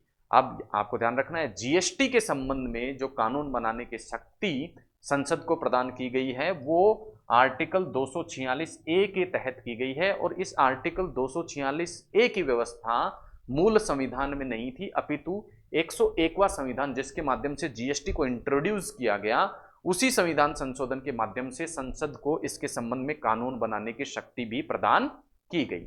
अब बात करते हैं विधानमंडल किन किन विषयों पर कानून बना सकता है। तो विधानमंडल ऐसे सभी विषय जो कि राज्य सूची में बताए गए हैं 7वीं अनुसूची के अंतर्गत, उन पर कानून बना सकता है। और सामान्य परिस्थितियों में, ध्यान रखना मैं शब्द बोल रहा हूं सामान्य परिस्थितियां, सामान्य, क्योंकि आपातकालीन जो उपबंध है उसमें ये शक्ति परिवर्तन बदल जाता है। और राज्य सूची के विषय पर संघ सरकार भी कानून बना सकती है, संसद भी कानून बना सकती है, लेकिन सामान्य परिस्थितियों में राज्य सूची पर कानून बनाने का जो अधिकार है वो किसको प्राप्त है, राज्य के विधानमंडल को प्राप्त है। और ये एक्सक्लूसिव अधिकार है। इसके अलावा समवर्ती सूची जो है उस पर भी कानून राज्य का विधानमंडल बना सकता है। और जैसा हमने देखा था, संघ और राज्यों के मध्य जो जीएसटी आरोपित होता है, संघ और राज्यों द्वारा, संघ सरकार और राज्य सरकार द्वारा जो जीएसटी लगाया जाता है उसके संबंध में कोई कानून बनाना होता है तो वो भी राज्य का विधानमंडल बना सकता है। लेकिन इंटरस्टेट जीएसटी के संबंध में कानून केवल और केवल कौन बनाएगा, संसद ही बनाएगी। तो ये थे कुछ विषय जिन पर संसद या राज्य के विधानमंडल कानून बना सकते हैं। अब हम बात करेंगे कि संसद भी, समवर्ती सूची हमने बात की थी, समवर्ती सूची, और इस समवर्ती सूची में हमने देखा था कि समवर्ती सूची के जो विषय हैं उन पर क्या कर सकता है, संसद भी कानून बना सकती है और विधानमंडल भी क्या कर सकते हैं, कानून बना सकते हैं। अब एक ही विषय पर क्या हो, यदि कानून बना दिया जाए और उसमें असंगतियां हो, दोनों कानून क्या हो, अलग अलग हो, तो कौन से कानून को माना जाए, ये प्रश्न उठता है। तो हमारी हेडिंग जो है वो क्या है कि संसद और राज्य विधानमंडल दोनों द्वारा यदि कोई कानून या विधि बना दी जाती है और उनमें असंगति होती है, अलग अलग वो होते हैं, तो कौन सा कानून जो है प्रभावी होगा। तो इसके विषय में स्पष्ट रूप से संविधान में लिखा गया है कि एक ही विषय पर संसद और राज्य के विधानमंडल द्वारा कानून बनाया जाता है, उसमें कोई विभिन्नता होती है, असंगति होती है, तो संसद का जो कानून है वो अधिक इफेक्टिव होगा, संसद द्वारा बनाई गई विधि जो है वो अधिक प्रभावी होगी। ठीक है, समवर्ती सूची पर ऐसा कोई कानून जब बनाया जाता है तो व्यवस्था क्या है कि यदि वर्तमान में कोई कानून प्रचलित है तो वो प्रचलित ही रहेगा। वर्तमान में जो कानून प्रचलित है समवर्ती सूची पे, मैंने आपको बताया कानून बनाने का अधिकार संसद और राज्य के विधानमंडल दोनों के प्राप्त है। लेकिन ऐसे मान लो क्या हुआ कि संसद और राज्य के विधानमंडल ने कानून बनाया, लेकिन वर्तमान में जो प्रचलन में है वो किसका कानून है, विधानमंडल का कानून है। तो यदि वर्तमान में प्रचलन में है पहले से कानून, उस पर भी क्या बना दिया, वापस से संसद ने क्या बना दिया, कानून बना दिया, तो उस स्थिति में जो वर्तमान में प्रचलित कानून है वो ही लागू रहेगा। इसी प्रकार की एक स्थिति तब बन सकती है जब संसद ने उस विषय पर क्या बना रखा हो, पहले से कानून बना रखा हो, पहले से कानून बना रखा हो और वो कानून प्रचलित हो, और अब राज्य का विधानमंडल भी क्या बना दे, उस पर कानून बना दे। तो उस स्थिति में फिर से जो कानून पहले से प्रचलित है वही क्या रहेगा, जारी रहेगा। तो कहने का तात्पर्य क्या है कि समवर्ती सूची से संबंधित किसी विषय पर पहले से जो कानून लागू है वही लागू रहेगा, चाहे वो संसद द्वारा बनाया गया हो चाहे विधानमंडल द्वारा बनाया गया हो। लेकिन दोनों में यदि असंगति की स्थिति पैदा होती है तो उस स्थिति में क्या होगा, संसद का जो कानून है वो अधिक प्रभावी होगा। साथ ही साथ एक और व्यवस्था हमारे संविधान में की गई है कि यदि समवर्ती सूची पर कानून बनाकर, समवर्ती सूची पर विधानमंडल क्या करे, कानून बनाए समवर्ती सूची पर, और वो किसको भेज दे, राष्ट्रपति को क्या कर दे, अनुमति के लिए भेज दे, तो उस स्थिति में विधानमंडल द्वारा जो बनाई गई विधि है वही क्या रहेगी, प्रभावी रहेगी। पहले हमने देखा था कि संसद द्वारा बनाई गई विधि अधिक प्रभावी होगी यदि दोनों में कोई असंगति है, लेकिन समवर्ती सूची पर कानून बनाकर यदि राष्ट्रपति की अनुमति विधानमंडल द्वारा ले ली जाए तो विधानमंडल जो विधि है वो प्रभावी हो जाती है। इसके अलावा संसद क्या कर सकती है, प्रभावी तो हो जाती है, लेकिन संसद क्या कर सकती है, इस विधि में जो क्या बनाई जाती है, विधानमंडल द्वारा बनाई गई, राष्ट्रपति द्वारा अनुमति ले गई, ये प्रभावी तो हो जाएगी, लेकिन संसद को ये अधिकार प्राप्त होगा कि वो इस विधि में या तो संशोधन कर सके या इसको क्या कर सके, निश्चित कर सके, समाप्त कर सके। तो ये ऐसी स्थितियां थी जब समवर्ती सूची पर कानून बनाया जाए तो कौन सा कानून अधिक प्रभावी होगा, इसके विषय में बात करती है। नेक्स्ट हम बात करते हैं राज्य सूची के विषयों पर संसद की विधि बनाने की शक्ति। पिछली स्लाइड जो थी उसमें हमने देखा था कि सामान्यतः संघ सूची के जो विषय हैं, संघ सूची के जो विषय हैं उन पर सामान्यतः कौन बनाता है, संसद क्या करती है, कानून बनाती है। इसी प्रकार राज्य सूची के विषय जो हैं उन पर क्या करती है, राज्य के विधानमंडल कानून बनाते हैं, विधानमंडल कानून बनाते हैं। और समवर्ती सूची के जो विषय हैं उन पर जो कानून बनाया जाता है वो संसद और राज्य के विधानमंडल दोनों ही बनाते हैं। ये तो है सामान्य परिस्थितियों की बात, लेकिन हमारे संविधान में कुछ ऐसी स्थितियां बताई गई हैं, ऐसी परिस्थितियां बताई गई हैं कि उन परिस्थितियों में राज्य सूची पर कानून बनाने का जो अधिकार है वो संसद को भी प्राप्त हो जाता है। आइए देखते हैं कौन कौन सी ऐसी स्थितियां हैं। देखिए 3 ऐसी स्थितियां हमारे संविधान में बताई गई हैं। सबसे पहली स्थिति कौन सी है कि राज्यसभा क्या करे, एक संकल्प पारित कर दे और संकल्प पारित करके कहे कि राज्य सूची के विषय पर संसद भी कानून बना सकता है। तो पहली स्थिति क्या होगी, राज्यसभा क्या कर दे, संसद पारित कर दे और क्या करे, प्राधिकार प्रदान करे किसको, संसद को, कि आप किस पे, राज्य सूची पर कानून बना सकते हैं। दूसरी स्थिति है या क्या लगा हो, देश में आपातकाल लगा हो, या फिर 2 या 2 से अधिक राज्यों ने कह दिया हो कि हमारे राज्यों के लिए राज्य सूची के विषयों पर भी कानून बनाओ, लेकिन वो जिन राज्यों ने सहमति दी है उन पर ही लागू होगा, सहमति वाले राज्यों पर ही लागू होगा, सहमति वाले राज्यों पर ही लागू होगा। ठीक है। उसके अलावा चौथी कंडीशन है राष्ट्रपति शासन के दौरान भी राज्य सूची के विषयों पर संसद को कानून बनाने का अधिकार प्राप्त हो जाता है। आइए देख लेते हैं अलग अलग विस्तार से इन सभी 4 कंडीशन को। सबसे पहले बात करते हैं राज्यसभा द्वारा संकल्प पारित करने पर।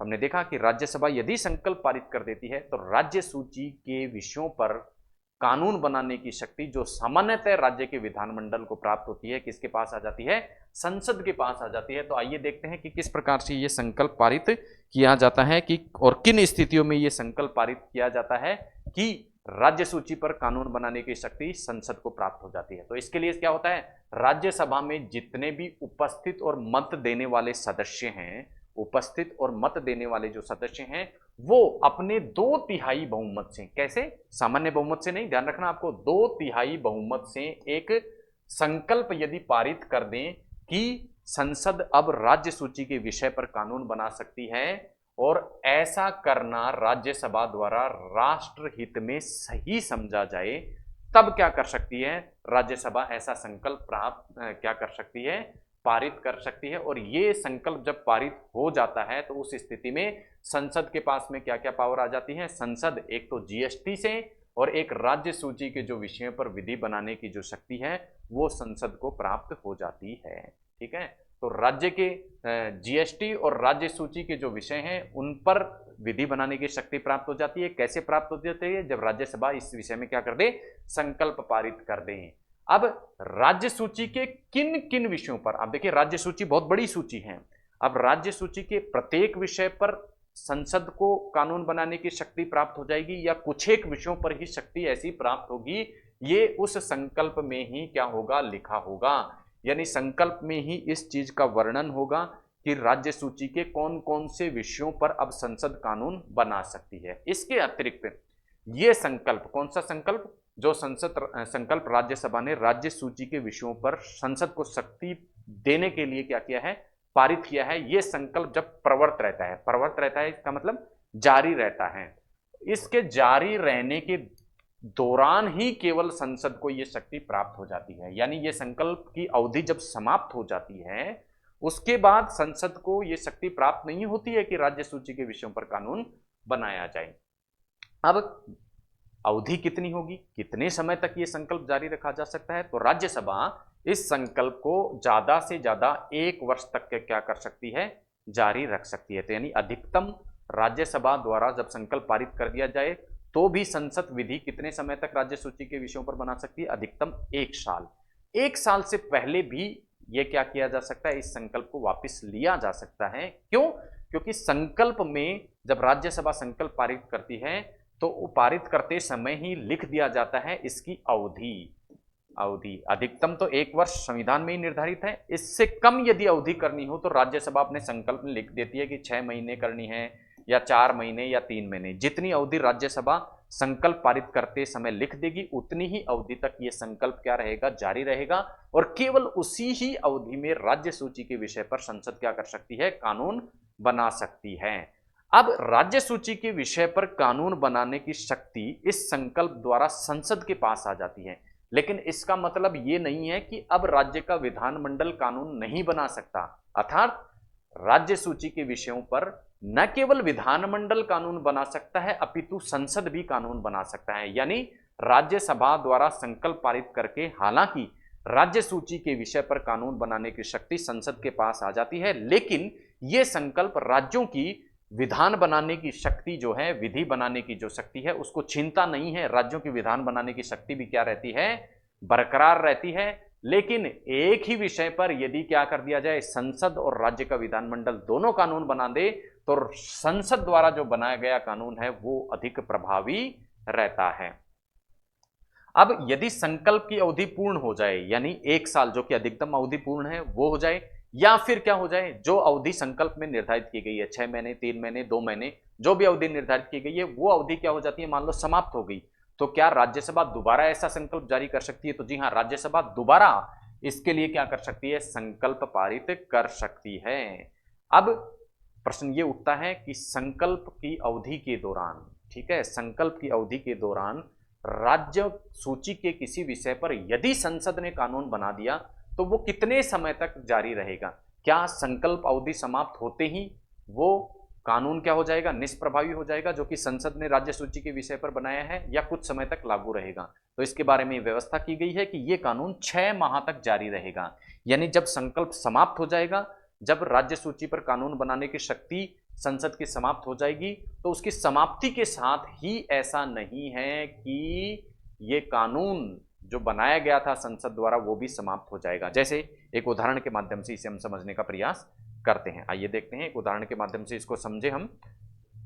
एक इंटरनल बोर्ड ही हम देखते हैं। देखिए क्या हुआ कि संकल्प राज्यसभा द्वारा संकल्प लाया गया, किस लिए?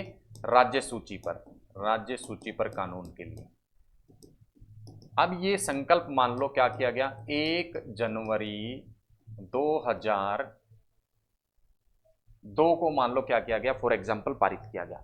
अब ये 1 जनवरी 2002 को पारित किया गया और इसमें अवधि लिख दी गई 3 महीने। क्या ये संकल्प की अवधि कितने लिखी गई? संकल्प में लिखा गया कि ये संकल्प कितने महीने जारी रहेगा, 3 महीने जारी रहेगा। यानी ये कब तक जारी रहने वाला है? जनवरी, फरवरी, मार्च, यानी 31 मार्च 2002 तक ये संकल्प क्या रहेगा, जारी रहेगा। अब मान लो संसद ने एक विधि बना दी, और वो विधि बनाई है कब? 30 मार्च 2002 को ये विधि बनाई। किस पर? राज्य सूची के विषय पर। 30 मार्च 2002 को विधि बना दी राज्य सूची के विषय पर। अब ये विधि क्या 31 मार्च को जैसे ही क्या होगा, संकल्प की अवधि समाप्त हो जाएगी, तो क्या ये विधि भी निष्प्रभावी होगी? तो उस संबंध में ये कहा गया नहीं, उस तारीख को, जिस तारीख को संकल्प निष्प्रभावी होता है, तब ये विधि निष्प्रभावी नहीं होगी। ये कब होगी? 6 महीने बाद, यानी कि मार्च जो है 30 मार्च को बनाई गई, अप्रैल, मई, जून, जुलाई, अगस्त, सितंबर, तो ये क्या होगी? इसकी अवधि क्या रहेगी? 30 सितंबर 2002 तक ये क्या विधि क्या रहेगी? जारी रहेगी। उसके बाद विधि समाप्त होगी। तो संकल्प की अवधि समाप्त होते ही संकल्प अवधि के दौरान संसद द्वारा बनाई गई विधि राज्य सूची के विषय पर समाप्त नहीं होती, 6 महीने तक जारी रहते हैं। एक उदाहरण के माध्यम से इसको हमने समझा।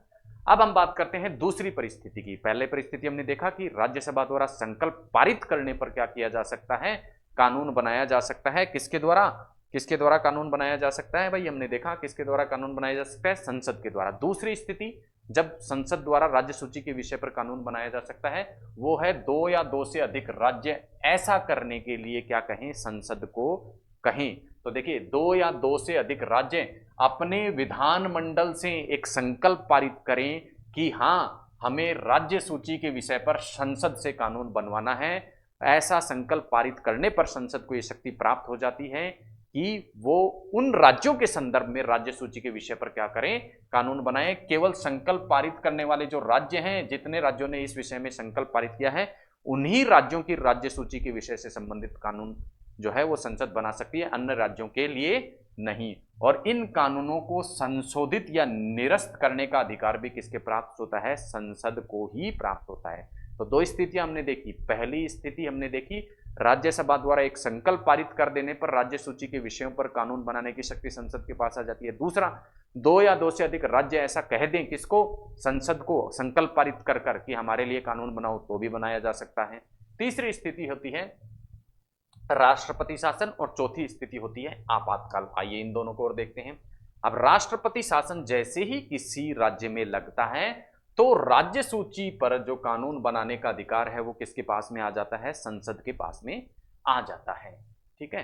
अब इस अवधि के दौरान, यानी जिस अवधि के दौरान राष्ट्रपति शासन लगा रहेगा, उस अवधि के दौरान संसद राज्य सूची के विषय पर कानून बना सकती है। अब प्रश्न उठता है कि ये कानून जो है वो प्रभावी कब तक रहेंगे? क्या राष्ट्रपति शासन हटते ही संसद द्वारा राज्य सूची के विषय पर जो कानून बनाए गए हैं वो हट जाएंगे, निरस्त हो जाएंगे? तो इसके विषय में ये कहा गया है कि ये कानून जो है वो राष्ट्रपति शासन हटने के बाद भी क्या रहेंगे? जारी रहेंगे।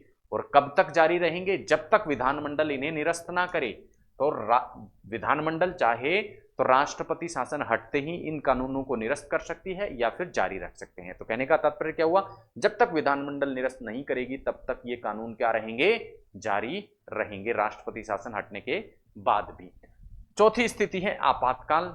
आपातकाल जब लगा होता है तो आपातकाल लगा होने के दौरान संसद क्या होती है? जीएसटी के साथ साथ संसद राज्य सूची के किसी भी विषय पर क्या बना सकती है? विधि बनाने की शक्ति संसद को प्राप्त हो जाती है। अब प्रश्न उठता है कि आपातकाल यदि हट जाए तो आपातकाल हटने के बाद भी आपातकाल की अवधि के दौरान बनाए गए जो कानून थे राज्य सूची के विषय पर संसद द्वारा, क्या वो जारी रहेंगे?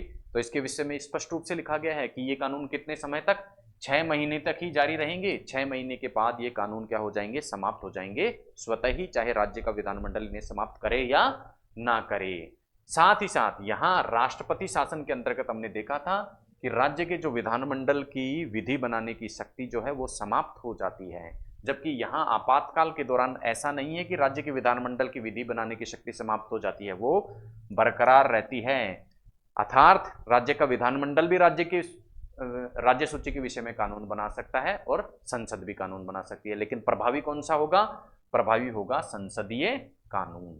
संसदीय कानून तो हमने देखा जब 2 या 2 से अधिक राज्य अपनी शक्ति राज्य सूची के विषय पर कानून बनाने की शक्ति किसको सौंप देते हैं? संसद को। तब क्या होती है? राज्य के विधानमंडल की जो विधान बनाने की शक्ति है वो बरकरार नहीं रहती।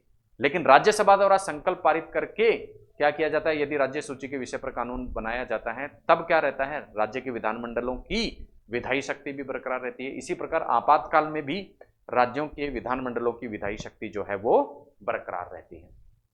अब जैसा हमने देखा था कि अतिरिक्त न्यायालयों की स्थापना भी संसद द्वारा की जा सकती है, और वो कब की जा सकती है? संसद को अपनी विधियों का क्या कराना हो? पालन करना हो। यानी संसद ने कोई विधि बनाई और उस विधि के अधिक अच्छे प्रशासन और अधिक अच्छे ढंग से उनकी पालना के लिए संसद चाहे तो कुछ अतिरिक्त न्यायालयों की स्थापना क्या कर सकती है, अपने अधिकार के अंतर्गत कर सकती है। नेक्स्ट हम बात करेंगे आर्टिकल 255 की।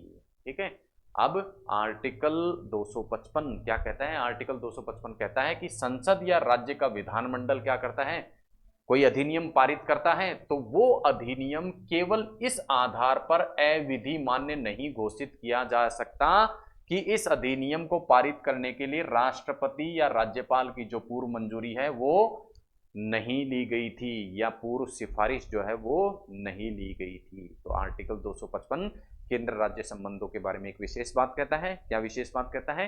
कि विधानमंडल या संसद द्वारा कोई भी कानून बनाया जाएगा तो उसको अविधि मान्य केवल इस आधार पर घोषित नहीं कर सकते कि इसको बनाने के लिए क्या नहीं की गई थी, परमिशन नहीं ली गई थी, किससे? राष्ट्रपति या राज्यपाल से। नेक्स्ट, विधायी संबंधों की हम बात कर चुके हैं केंद्र और राज्य के संदर्भ में। अब हम बात करेंगे प्रशासनिक संबंधों की। तो प्रशासनिक संबंधों के अंतर्गत जो आयाम हम केंद्र और राज्यों के बीच में देखने वाले हैं, उसमें पहला आयाम देखेंगे हम संघ और राज्य की जो कार्यपालक शक्ति है उसका विस्तार कहां तक है, यानी किस क्षेत्र में तो संघ की कार्यपालक शक्ति होगी और किस क्षेत्र में किसकी होगी, राज्य की कार्यपालक शक्ति होगी। उसके बाद हम देखेंगे संघ की जो कार्यपालक शक्ति है और जो संघ की जो कार्यपालक शक्ति है उसका राज्य सूची के जो विषय हैं उन पर किन परिस्थितियों में क्या हो जाता है, विस्तार हो जाता है। पहले देखेंगे कि कौन सी स्थितियों में तो राज्य की कार्यपालक शक्ति होती है और कौन सी स्थितियों में संघ की कार्यपालक शक्ति होती है। सेकंड नंबर पे हम देखेंगे कि ऐसी कौन कौन सी परिस्थितियां हैं जब संघ की कार्यपालिका का विस्तार राज्य की कार्यपालिका पर हो जाता है। उसके अलावा राज्य की जो कार्यपालक शक्ति है उस पर संघ का जो नियंत्रण है वो किस प्रकार का है, इस विषय में हम बात करेंगे। उसके अतिरिक्त संघ और राज्य अपनी कार्यपालक शक्ति एक दूसरे को क्या करते हैं, कई बार सौंप भी देते हैं, तो इसके लिए क्या प्रावधान हमारे संविधान में किए गए हैं। उसके अतिरिक्त हम देखेंगे संघ और राज्यों द्वारा अपने दस्तावेजों को परस्पर मान्यता प्रदान की जाती है, तो उस संबंध में क्या प्रावधान है, वो भी किसके आयाम के अंतर्गत आते हैं, प्रशासनिक संबंध के आयाम के अंतर्गत आते हैं। तो सबसे पहले बात करते हैं पहले बिंदु की, संघ और राज्य की जो कार्यपालक शक्ति है वो किस किस प्रकार की होती है। आइए देखते हैं, इधर है संघ की कार्यपालक शक्ति और इधर है राज्य की कार्यपालक शक्ति। तो देखिए संघ की कार्यपालक शक्ति के बारे में यदि हम बात करें तो संघ सूची के जितने भी विषय हैं उन पर जो कार्यपालक शक्ति होगी वो किसके पास में होगी, संघ सरकार के पास में होगी। इसके अलावा अवशिष्ट सूची के जो विषय हैं, अवशिष्ट सूची मतलब ऐसी सूची या ऐसे विषय जिसपे ना तो क्या हो केंद्र सरकार, केंद्र सूची में उसको जगह हो, संघ सूची में उसको जगह हो, ना समवर्ती सूची में ना राज्य सूची में। 7वीं अनुसूची में जैसा हमने बताया 3 प्रकार के विषय बताए गए हैं, संघ सूची, समवर्ती सूची, राज्य सूची। तीनों सूचियों में यदि कोई विषय नहीं है तो वो कैसा विषय, अवशिष्ट विषय होता है। और इस अवशिष्ट सूची का जो विषय है उस पर कार्यपालक शक्ति का जो विस्तार होगा वो किसका होगा, संघ सरकार का होगा। इसके अलावा राष्ट्रपति शासन, आपातकाल और वित्तीय आपातकाल में राज्य सूची के विषयों पर भी क्या होगा, राज्य सूची के विषय पर भी संघ की कार्यपालक शक्ति का विस्तार हो जाएगा।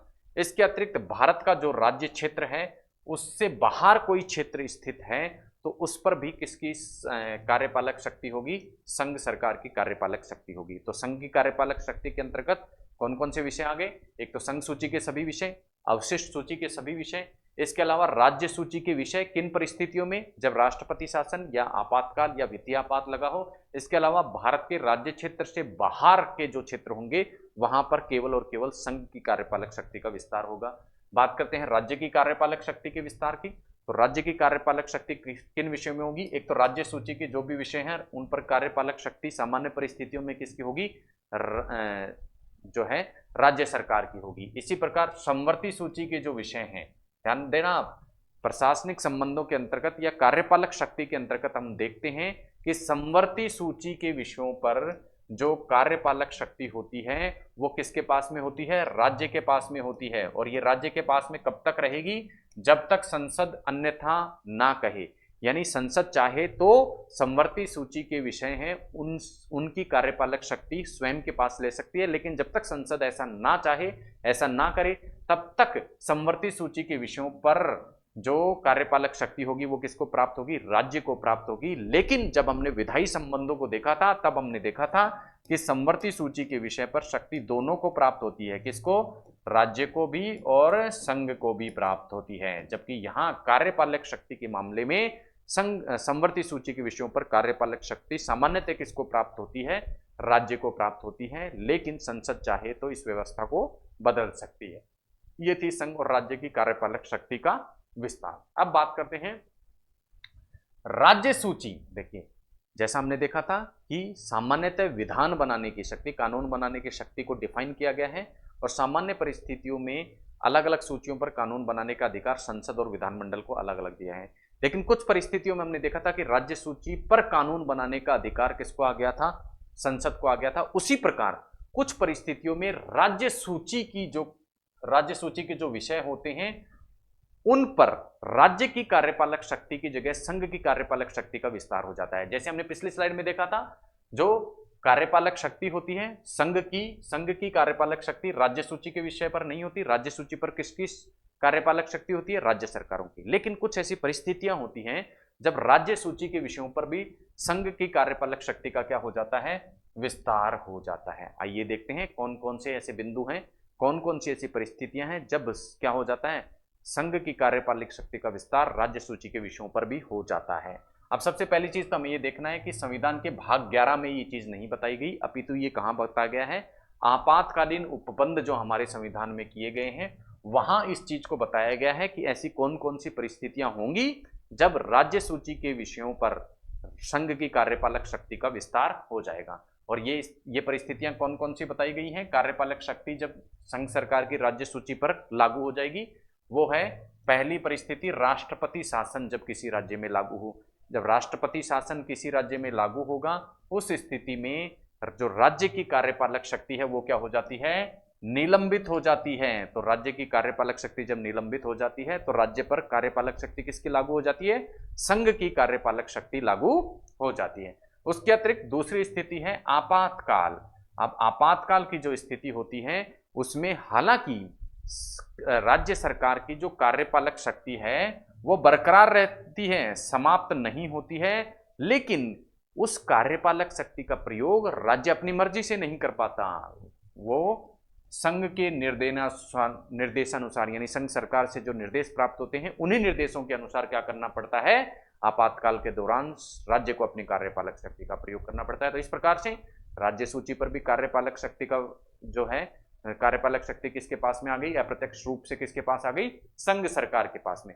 इसके अलावा वित्तीय आपात के मामले में भी क्या हो जाती है, कुछ राज्य सूची के विषयों से संबंधित कार्यपालक शक्ति किसके पास आ जाती है, संघ सरकार के पास आ जाती है। और ये विषय कौन कौन से हैं, हाईकोर्ट जज के वेतन से कटौती, केंद्रीय संपत्ति का अधिग्रहण, इसी प्रकार राज्य सरकार के जो कर्मचारी हैं उनके वेतन की कटौती भी क्या की जा सकती है, संघ की कार्यपालिका द्वारा की जाती है।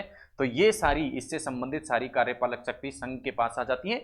इसके अतिरिक्त अन्य सभी कार्यपालक शक्ति क्या होती है, राज्य के पास ही रहती है। तो ये ऐसी तीन परिस्थितियां हैं जब कार्यपालक शक्ति का जो संघ की कार्यपालक शक्ति है उसका प्रत्यक्ष या अप्रत्यक्ष रूप से विस्तार क्या हो जाता है, राज्य की कार्यपालिका पर हो जाता है। लेकिन इनका वर्णन जो किया गया है वो संविधान के भाग 11 में नहीं किया गया है, आपातकालीन उपबंधों में ये वर्णन किया गया है, क्योंकि ये तीनों ही स्थितियां आपातकाल से संबंधित हैं और उसी स्थिति में ये कार्यपालक शक्ति जो है संघ की राज्य सरकारों पर लागू हो जाती है। इसलिए इसका वर्णन भाग 11 में न देकर कहाँ किया गया है, आपातकालीन उपबंधों में।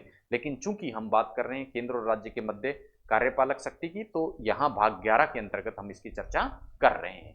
नेक्स्ट हम बात करेंगे राज्य की जो कार्यपालक शक्ति है उस पर संघ का नियंत्रण कौन कौन सी परिस्थिति में आ जाता है। इससे पहले हम बात की थी विस्तार की कि कौन कौन सी ऐसी स्थितियां हैं जब संघ की कार्यपालक शक्ति का विस्तार कहां हो जाता है, राज्य की कार्यपालक शक्ति पर हो जाता है या राज्य सूची के विषयों पर हो जाता है। अब हम बात कर रहे हैं राज्य की जो कार्यपालक शक्ति है उस पर संघ का नियंत्रण किस प्रकार से होता है, यानी किस प्रकार से संघ राज्यों की कार्यपालक शक्ति को अपने नियंत्रण में रखता है। इसके अंतर्गत क्या क्या प्रावधान किए गए। सबसे पहली चीज कि राज्य जो है वो ये संविधान में कहा गया है कि राज्य अपनी जो कार्यपालक शक्ति है उसका प्रयोग इस प्रकार से करेगा। किस प्रकार से करेगा? इस प्रकार से करेगा कि संसद ने जो विधियां बनाई हैं, संसद ने जो कानून बनाए हैं, उनकी अनुपालना सुनिश्चित हो। सबसे पहले तो संसद द्वारा बनाए गए जो कानून है उनकी पालना सुनिश्चित हो। तो इस प्रकार से क्या हो गया? अप्रत्यक्ष रूप से कार्यपालक शक्ति पर क्या हो गया? नियंत्रण हो गया। किसका? संघ सरकार का। क्यों? क्योंकि संघ सरकार यहां निर्देश दे रही है किसको? राज्य की कार्यपालिका को, कि आप अपनी कार्यपालक शक्ति का प्रयोग इस प्रकार से करोगे कि संसद द्वारा जो बनाए गए कानून हैं उनकी अनुपालना सुनिश्चित हो। दूसरा, संघ की जो कार्यपालक शक्ति है उसमें किसी प्रकार की अड़चन ना आए, यानी राज्य अपनी कार्यपालक शक्ति का प्रयोग इस प्रकार से करेगा कि संघ की जो कार्यपालक शक्ति है उसमें किसी प्रकार की अड़चन पैदा ना हो, उसकी पालना सुनिश्चित हो। इसके अलावा संसद इन दोनों ही मामलों में, कौन कौन से मामलों में, कि एक तो जो संघ सरकार, संसद द्वारा जो बनाई गई विधियां हैं उनकी अनुपालना सुनिश्चित हो, और संघ सरकार की जो कार्यपालक शक्ति है उसके प्रयोग में किसी प्रकार की अड़चन ना हो, उनके संबंध में निर्देश क्या कर सकती है संघ की कार्यपालिका? किसको दे सकती है? राज्य को इस मामले में दे सकती है निर्देश। इसके अतिरिक्त संचार साधन और रेलवे की जो संपत्ति है उसके संरक्षण के संदर्भ में भी संघ की कार्यपालिका राज्य की कार्यपालिका को निर्देश दे सकती है। तो इस प्रकार से राज्यों की जो कार्यपालिका है उस पर एक प्रकार से संघ की कार्यपालिका का क्या रहता है? नियंत्रण रहता है। तो इस प्रकार की कुछ व्यवस्थाएं नियंत्रण के संबंध में हमारे संविधान में की गई है। नेक्स्ट हम बात करते हैं, संघ कौन कौन सी परिस्थितियों में अपनी कार्यपालक शक्ति राज्यों को सौंप सकता है, और राज्य कौन कौन सी परिस्थितियों में या कौन कौन से विधियों के द्वारा अपनी कार्यपालक शक्ति संघ को दे सकते हैं। तो पहली बात तो ये क्लियर हुई कि संघ कुछ मामलों में अपनी कार्यपालक शक्ति राज्य को दे सकता है, इसी प्रकार राज्य भी कुछ मामलों में कार्यपालक शक्ति किसको दे सकते हैं? संघ को दे सकते हैं। कब दे सकते हैं? पहले हम देखते हैं संघ द्वारा कब कब राज्य अपनी कार्यपालक शक्ति राज्यों को सौंपी जा सकती है। पहला तो राष्ट्रपति क्या करे? राज्य सरकार की जो क्या है सहमति पर इस प्रकार का कार्य कर सकता है, यानी राज्य सरकार यदि सहमत हो तो संघ सूची के किसी विषय पर कार्यपालक शक्ति राष्ट्रपति किसको कर सकता है? राज्यों को सौंप सकता है, राज्यों को सौंप सकता है। और इस प्रकार का सौंपना या तो शर्त के साथ में या बिना शर्त, यानी राज्य या तो कोई शर्त रख सकता है या बिना शर्त भी इस प्रकार की कार्यपालक शक्ति को ग्रहण कर सकता है। किससे? संघ से।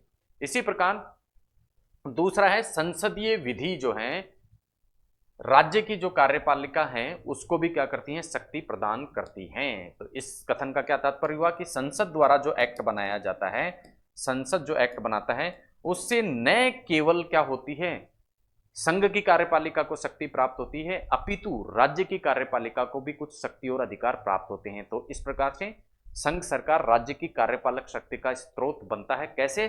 क्योंकि संसद द्वारा बनाए गए एक्ट किस पर लागू होते हैं? राज्य के विधानमंडलों की कार्यपालिका पर भी क्या लागू होते हैं? किस प्रकार से लागू होते हैं? कि उनको शक्ति प्रदान करते हैं। अब बात है राज्यों द्वारा किन किन परिस्थितियों में संघ को अपनी कार्यपालक शक्ति सौंपी जा सकती है। तो इसमें क्या है, वहां उस राज्य का जो राज्यपाल है वो भारत सरकार की सहमति से अपनी कार्यपालक शक्ति किसको सौंप सकता है? संघ को सौंप सकता है। और इस प्रकार का जो सौंपना होता है वो शर्त के साथ भी किया जा सकता है और बिना शर्त के साथ में भी किया जाता है। तो इस प्रकार के कुछ प्रावधान कार्यपालक शक्ति को परस्पर सौंपने के संदर्भ में हमारे संविधान में किए गए हैं। नेक्स्ट बात करने वाले हम दस्तावेजों को मान्यता के बारे में। दस्तावेजों को मान्यता का तात्पर्य है कि संघ सरकारें और राज्य सरकारें परस्पर एक दूसरे के कुछ दस्तावेजों को क्या देती हैं? मान्यता प्रदान करती हैं। तो किस किस प्रकार के दस्तावेजों को क्या करती हैं? जैसे सार्वजनिक कार्य, कुछ अभिलेख और कुछ सिविल न्यायालय या न्यायिक कार्य के जो आदेश हैं वो चाहे संघ सरकार द्वारा जारी किए गए हों चाहे राज्य सरकार द्वारा जारी किए गए हों, दोनों ही सरकारें इनको क्या करती हैं? परस्पर मान्यता प्रदान करती हैं, जो कि संघ और राज्य के सहयोग की एक प्रवृत्ति हमें यहाँ इसके अंतर्गत देखने को मिलती है कि ये एक दूसरे के दस्तावेजों को क्या करती हैं? मान्यता प्रदान करती हैं। ये बात हुई थी कार्यपालक शक्ति की। तो विधायी संबंधों की हमने बात की। कार्यपालक शक्तियों का जो विस्तार या प्रशासनिक संबंधों की हम बात कर चुके। प्रशासनिक संबंधों के संदर्भ में ही अगला जो अनुच्छेद संबंधित है वो है जल संबंधी विवाद। तो देखिए, दो या दो से अधिक राज्यों या केंद्र या राज्य के मध्य यदि जल से संबंधित, जल के बंटवारे से संबंधित कोई विवाद उत्पन्न होता है तो उसके लिए हमारे संविधान के आर्टिकल 265 में व्यवस्था की गई है। और क्या व्यवस्था की गई है? यदि अंतर्राज्य नदी यानी दो राज्यों के बीच बहने वाली जो नदी है उसके बीच में जल के वितरण या जल के नियंत्रण के संबंध में कोई विवाद होता है, तो उस विवाद का जो निर्णयन किया जाएगा वो संसद द्वारा क्या किया जाएगा? विधि बनाकर किया जाएगा। यानी संसद क्या बनाएगी? एक एक्ट बनाएगी और उस एक्ट के माध्यम से ये निर्धारित किया जाएगा कि दो राज्यों के बीच में यदि नदी जल के बंटवारे को लेकर किसी प्रकार का विवाद है तो उसका निर्णय किस प्रकार से किया जाए। और इस संदर्भ में ना ही क्या है सुप्रीम कोर्ट और ना ही किसी अन्य न्यायालय को अधिकारिकता होगी। ऐसी विधि, ऐसा कानून कौन बना सकता है? संसद। यानी संसद क्या करेगा? अपने द्वारा विधि बनाकर निर्धारित करेगा कि ये जो जल संबंधी विवाद है उसका निपटारा कैसे किया जाए, और उस विधि में ये भी बताएगा कि सुप्रीम कोर्ट और राज्य के किसी अन्य न्यायालय हैं उनको इस संबंध में किसी प्रकार की अधिकारिकता नहीं होगी। ये बात थी आर्टिकल 262, जिसके अंतर्गत जल संबंधी विवादों का हल किस प्रकार से होगा इस बारे में बताया गया है। नेक्स्ट हम बात करते हैं अंतर्राज्य परिषद की, जिसकी व्यवस्था की गई है आर्टिकल 263 में। अंतर्राज्य परिषद जैसा कि इसके नाम से स्पष्ट है कि दो राज्यों के मध्य किसी प्रकार का विवाद होता है तो उसका सलटारा करने के लिए या उसको सुलझाने के लिए अंतर्राज्य परिषद की व्यवस्था की गई। तो अंतर्राज्य परिषद के संदर्भ में हमारे संविधान में क्या कहा गया है कि राष्ट्रपति एक आदेश निकालकर, ठीक है, एक ऑर्डर निकालकर क्या कर सकता है? अंतर्राज्य परिषद का गठन कर सकता है। कब कर सकता है? यदि राष्ट्रपति को ऐसा प्रतीत होता है कि इससे लोकहित की क्या होगी? सिद्धि होगी। यानी राष्ट्रपति को ऐसा लगे कि लोकहित की सिद्धि हो रही है तो वो क्या कर सकता है? अंतर्राज्य परिषद का गठन कर सकता है। अब इस अंतर्राज्य परिषद का संगठन क्या होगा? इसकी संरचना क्या होगी? ये कौन सी प्रक्रिया के द्वारा अपने निर्णय करेगा? साथ ही साथ जो है इसकी अवधि क्या होगी? इन सभी बातों को निर्धारण किसके द्वारा किया जाएगा? राष्ट्रपति अपने आदेश के द्वारा ही ये निर्धारित करेगा। इसकी संरचना और प्रक्रिया के बारे में संविधान में प्रत्यक्ष रूप से कोई उपबंध नहीं किए गए हैं। ये किस पर छोड़ा गया है? राष्ट्रपति पर छोड़ा गया है। लेकिन इसके जो कर्तव्य हैं वो संविधान में ही लिख दिए गए हैं कि अंतर्राज्य परिषद के कर्तव्य क्या होंगे। कर्तव्य क्या क्या होंगे? दो राज्यों के मध्य यदि किसी प्रकार का विवाद होता है तो उस विवाद की ये जांच करेगा और जांच करके उस विवाद के संबंध में अपनी सिफारिशें प्रदान करेगा। इसके अलावा संघ और राज्यों के मध्य विवाद की भी ये जांच करेगा। यानी एक राज्य और दूसरे राज्य या दो या अधिक राज्यों के बीच में कोई विवाद होता है उसके संबंध में जांच करेगा। इसके अलावा किन्हीं राज्यों या एक राज्य का संघ के साथ में, केंद्र के साथ में कोई विवाद हो जाता है तो उसकी भी जांच करेगा और उस संबंध में अपनी सिफारिशें अंतर्राज्य परिषद देता है। तो कर्तव्य तो डायरेक्टली प्रत्यक्ष रूप से संविधान में लिख दिए गए, लेकिन इसकी संरचना और इसकी प्रक्रिया के बारे में संविधान में नहीं बताया गया। ये किस पे छोड़ दिया गया? राष्ट्रपति पे छोड़ दिया गया कि राष्ट्रपति अपने आदेश के माध्यम से ये बताएगा। यदि वर्तमान संरचना की यदि हम बात करें तो राष्ट्रपति ने अपने आदेश के द्वारा इसकी संरचना में ये निर्धारित किया गया है। देखिए ये चीजें संविधान में नहीं लिखी हुई, ये राष्ट्रपति ने अपने आदेश जब निकाला संविधान द्वारा प्रदत्त शक्तियों के अंतर्गत, उसमें ये लिखा गया है कि अंतर्राज्य परिषद का जो अध्यक्ष होगा वो तो कौन होगा? प्रधानमंत्री होगा। और इसके जो सदस्य होंगे वो कौन होंगे? प्रधानमंत्री द्वारा नामित 6 मंत्री, जिसमें गृह मंत्री आवश्यक रूप से शामिल हो। यानी गृह मंत्री के अलावा 5 और मंत्री। इसके अलावा सभी राज्यों के सीएम, चीफ मिनिस्टर के सदस्य होंगे। इसके अलावा यूनियन टेरिटरीज या केंद्र शासित जो प्रदेश हैं उनके जो प्रशासक हैं वो भी इसके सदस्य होंगे। इसके अलावा अन्य किसी मंत्री को भी क्या किया जा सकता है? सदस्य के रूप में यहाँ आमंत्रित किया जा सकता है। तो ये है वर्तमान संरचना किसकी? अंतर्राज्य परिषद की, जो सीधे संविधान में नहीं लिखी गई है। राष्ट्रपति ने अपने आदेश के माध्यम से इस संरचना को क्या किया है? बताया है। नेक्स्ट हमने बात की थी क्षेत्रीय परिषदों के बारे में। अब देखिए क्षेत्रीय परिषदें, हमने देखा था कि क्षेत्रीय परिषदें संविधान में वर्णित नहीं है, लेकिन केंद्र और राज्यों के संबंधों पर क्या है? संदर्भ में गठित की जाती हैं, इसलिए हम यहाँ इनकी बात कर रहे हैं। हालांकि संविधान में इनका वर्णन नहीं है, तो संविधान में वर्णन नहीं है, लेकिन ये किसके माध्यम से बनी है? चूंकि एक्ट के माध्यम से बनी है, अधिनियम के माध्यम से इनकी स्थापना की गई है, तो ये किस प्रकार की संस्थाएं हैं? सांविधिक संस्थाएं या स्टेचुअरी बॉडी है। दूसरी चीज, क्षेत्रीय परिषदों की जो संख्या है वो वर्तमान में कितनी है? 5 है। कौन कौन सी? उत्तर क्षेत्रीय परिषद, दक्षिण क्षेत्रीय परिषद, पूर्व क्षेत्रीय परिषद, पश्चिम क्षेत्रीय परिषद। उत्तर, दक्षिण, पूर्व, पश्चिम, और साथ में एक कौन सी? मध्य क्षेत्रीय परिषद। अब इन क्षेत्रीय परिषदों का कार्य क्या होगा? इनका कार्य होगा क्षेत्र में एकीकरण को बढ़ावा देना। क्षेत्र में एकीकरण को बढ़ावा देते हुए देश की एकता, अखंडता को बनाए रखना और राजनीतिक साम्य को स्थापित करना। और क्षेत्रीय परिषदें जो सलाह देती हैं वो केवल सलाहकारी प्रवृत्ति की होती हैं, इनको मानना बाध्य नहीं होता।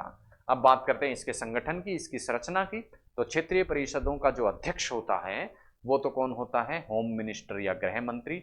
इसके अतिरिक्त इसके जो सदस्य होते हैं वो सभी राज्य जो कि इनके अंतर्गत सम्मिलित होते हैं उनके चीफ मिनिस्टर, और उनके चीफ मिनिस्टर के साथ ही 2 मंत्री इस क्षेत्रीय परिषद के सदस्य होते हैं। और यदि कोई केंद्र शासित प्रदेश इसमें शामिल है तो उस केंद्र शासित प्रदेश के प्रशासक क्या होते हैं, इसके सदस्य होते हैं।